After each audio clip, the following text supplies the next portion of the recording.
सर्व मंगल मांगल्ये शिवे सर्वार्थ साधिके शरण्ये त्र्यंबके गौरी नारायणी नमस्तुते। नमस्कार, मी मंगल तुम्हा सर्वांचं नवीन एका व्हिडिओमध्ये अगदी मनापासून खूप खूप स्वागत करते। सर्वात प्रथम तुम्हा सर्वांना नवरात्रीच्या खूप खूप शुभेच्छा।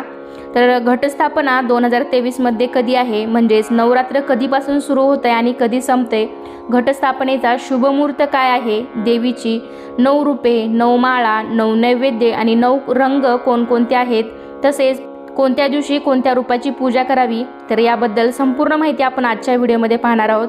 त्यासाठी हा व्हिडिओ शेवटपर्यंत नक्की पहा। चॅनेलवरती नवीन असाल तर चॅनेलला नक्की सबस्क्राइब करा। चला तर मग पटकन व्हिडिओला आपण सुरुवात करूयात। अश्विन महिन्यातील नवरात्रीला शारदीय नवरात्र म्हणतात। वर्षभरात येणाऱ्या 4 नवरात्रीपैकी अश्विन नवरात्री ही एकमेव नवरात्री आहे। या शारदीय नवरात्रामध्ये माता दुर्गेच्या मूर्तीची स्थापना करून 9 दिवस देवीच्या 9 रूपाची पूजा केली जाते।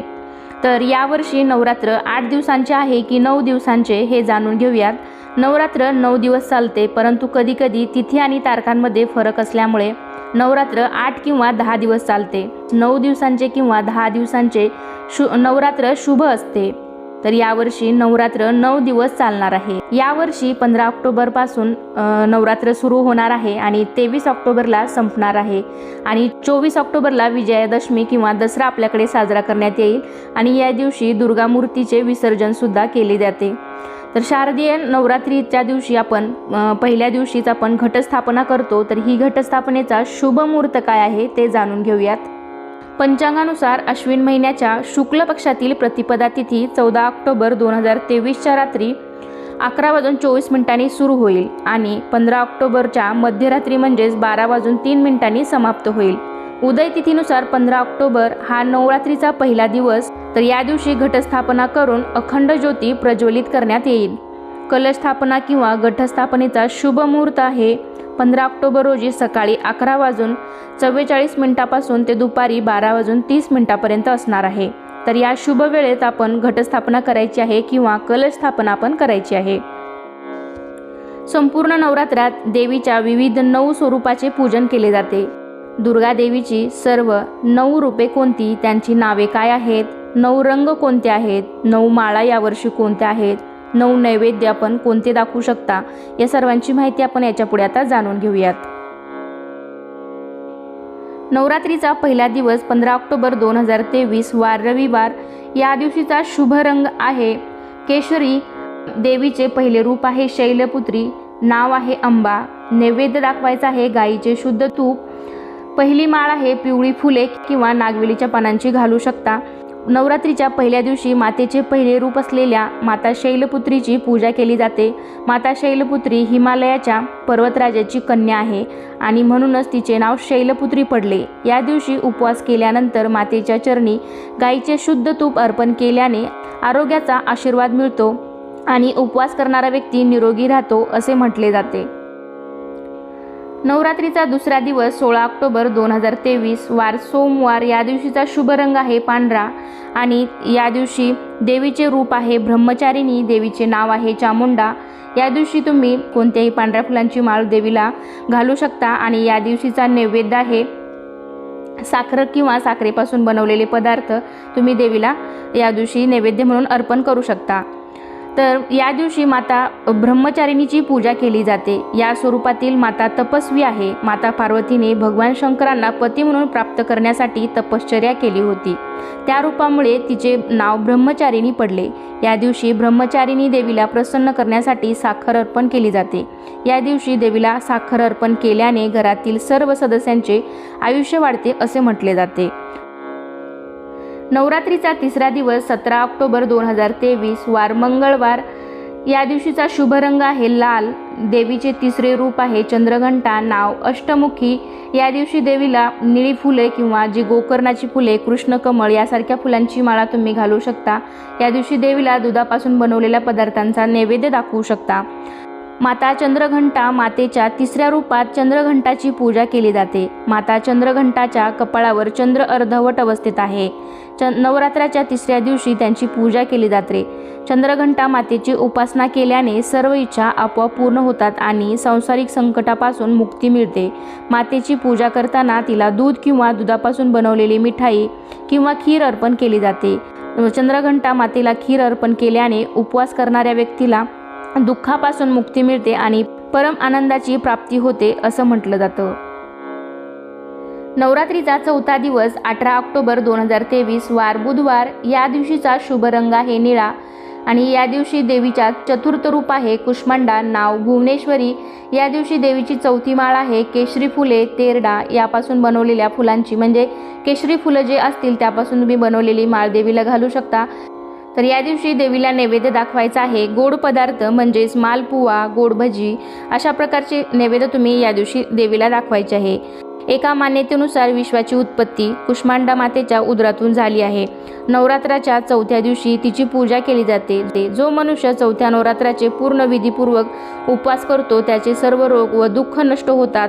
या दिवशी माता कुष्मांडाची पूजा केल्यानंतर तिला मालपुवा अर्पण केला जातो. या दिवशी मातेला मालपुवा अर्पण केल्यामुळे माता प्रसन्न होते आणि व्रत करणाऱ्याच्या बुद्धीचा विकास होतो आणि त्याचबरोबर निर्णय घेण्याची क्षमता देखील वाढते. कुष्मांड म्हणजे कोहळा. कोहळ्यात खूप बिया असतात आणि प्रत्येक बीमध्ये अनंत कोहळे निर्माण करण्याची क्षमता असते. हे पुनरुत्पादनाचे, निर्मितीचे आणि अनंत अस्तित्वाचे निदर्शक आहे. हे विश्वच कोहळ्याप्रमाणे आहे. कुष्मांडाप्रमाणेच देवीमध्ये समस्त विश्व सामावले आहे. ही देवीच आपल्याला निर्मितीची ऊर्जा देत असते. म्हणून या दिवशी देवीच्या चौथ्या रूपाची म्हणजेच कुष्मांडा रूपाची पूजा केली जाते. नवरात्रीचा पाचवा दिवस 19 ऑक्टोबर 2023 वार गुरुवार. या दिवशीचा शुभ रंग आहे पिवळा आणि मातेचे पाचवे रूप आहे स्कंदमाता. नाव ललिता. या दिवशीची पाचवी माळ आहे बेलपत्र. तर या दिवशी तुम्ही नैवेद्य दाखवायचा आहे केळी. या दिवशी स्कंदमाता मातेची पूजा केली जाते. तर या दिवशी देवीला केळी अर्पण केल्यामुळे शरीर निरोगी राहते. देवीच्या रूपाची आराधना केल्याने कौशल्यासह निरागसपणा आणि शौर्यासह करुणा हे गुण वाढीस लागतात. नवरात्रीचा सहावा दिवस 20 ऑक्टोबर 2023 वार शुक्रवार. या दिवशीचा शुभ रंग आहे हिरवा. देवीचे सहावे रूप आहे कात्यायनी. नाव आहे महाकाली. या दिवशी देवीला तुम्ही माळ कर्दळीच्या फुलांची माळ घालू शकता. देवीला या दिवशी नैवेद्यामध्ये मध अर्पण करायचं आहे. माता कात्यायनीला मध अर्पण केल्याने आकर्षण शक्ती लवकर वाढते. कात्यायनी माता हे दुर्गेचे सहावे रूप आहे. माता कात्यायनी ही ऋषी कात्यायनांची कन्या आहे. नवरात्रीचा सातवा दिवस 21 ऑक्टोबर 2023 वार शनिवार. या दिवशीचा शुभ रंग आहे राखाडी. देवीचे सातवे रूप आहे कालरात्री. नाव जगदंबा. या दिवशी देवीला झेंडूच्या फुलांची माळ घालायची आहे. नैवेद्यामध्ये गुळ किंवा गुळापासून बनवलेले पदार्थ तुम्ही नैवेद्य म्हणून अर्पण करू शकता. तर या दिवशी मातेच्या कालरात्री या रूपाची पूजा केली जाते. तर ही माता काल म्हणजेच वाईट शक्तींचा नाश करणारी आहे, म्हणून तिला कालरात्री म्हणून ओळखले जाते. काल म्हणजे वेळ, समय. काळामध्ये या विश्वामधील सारे काही सामावलेले आहे आणि काल सर्वाचा साक्षी आहे. रात्री म्हणजेच गाढ विश्रांती, शारीरिक, मानसिक आणि आत्म्याची गाढ विश्रांती. विश्रांतीशिवाय आपण ताजेतवाने होऊ शकतो का? काल रात्री म्हणजेच पुन्हा कार्यक्षम होण्यासाठी मिळवलेली विश्रांती. म्हणून या दिवशी कालरात्री मातेची पूजा केली जाते. नवरात्रीचा आठवा दिवस 22 ऑक्टोबर 2023 वार रविवार. या दिवशीचा शुभ रंग आहे जांभळा. या दिवशी देवीच्या आठव्या रूपाची म्हणजेच महागौरी रूपाची पूजा केली जाते. नाव नारायणी. या दिवशी आठवी माळ आहे जास्वंद किंवा गुलाबाच्या फुलांची माळ तुम्ही देवीला घालू शकता. नैवेद्यामध्ये नारळ, खोबरे यापासून बनवलेले मिठाई किंवा पदार्थ तुम्ही देवीला नैवेद्य म्हणून अर्पण करू शकता. दुर्गाष्टमीच्या दिवशी मातेचे आठवे रूप म्हणजेच महागौरीची पूजा केली जाते. तिच्या गोऱ्या रंगामुळे तिचे नाव महागौरी असे ठेवण्यात आले आहे. मातेच्या महागौरी रूपाची पूजा केल्यावर माता प्रसन्न होते आणि उपवास करणाऱ्याला प्रत्येक अशक्य काम शक्य करून आशीर्वाद देते. या दिवशी मातेला नारळ अर्पण केला जातो. नवरात्रीच्या आठव्या दिवशी कन्यापूजन सुद्धा केले जाते. तर या दिवशी कन्यापूजनाला सुद्धा विशेष महत्त्व आहे. नवरात्रीचा 9वा दिवस, या दिवशी महानवमी सुद्धा म्हटलं जातं. तर 23 ऑक्टोबर 2023 वार सोमवार. या दिवशीचा शुभ रंग आहे मोरपंखी. देवीचे 9वे रूप आहे सिद्धिदात्री, नाव रेणुका. आणि या दिवशी देवीला 9वी माळ अर्पण करायची आहे. ती तुळशीच्या पानांची किंवा तुम्ही लिंबांची माळ शक्य नसेल तर एक लिंबू अर्पण केला तरीही चालेल. या दिवशी कुंकुमार्जन सुद्धा केलं जातं किंवा काही ठिकाणी कडकण्यांची माळ घातली जाते, तर कडकण्यांची सुद्धा माळ तुम्ही घालू शकता. या दिवशी देवीला तीळ किंवा तिळापासून बनवलेल्या पदार्थांचा नैवेद्य दाखवायचा आहे. नवरात्रीच्या 9व्या दिवशी माता सिद्धदात्रीची पूजा केली जाते. माता सिद्धदात्री सर्व प्रकारची सिद्धी देते असे म्हणतात. जी सर्व सिद्धी देते ती सिद्धिदात्री. जे हवे आहे, जे गरजेचे आहे, त्याची इच्छा होण्यापूर्वी, मागण्यापूर्वी आणि अपेक्षेपेक्षा गरजेपेक्षा जास्त मिळणे म्हणजेच सिद्धी.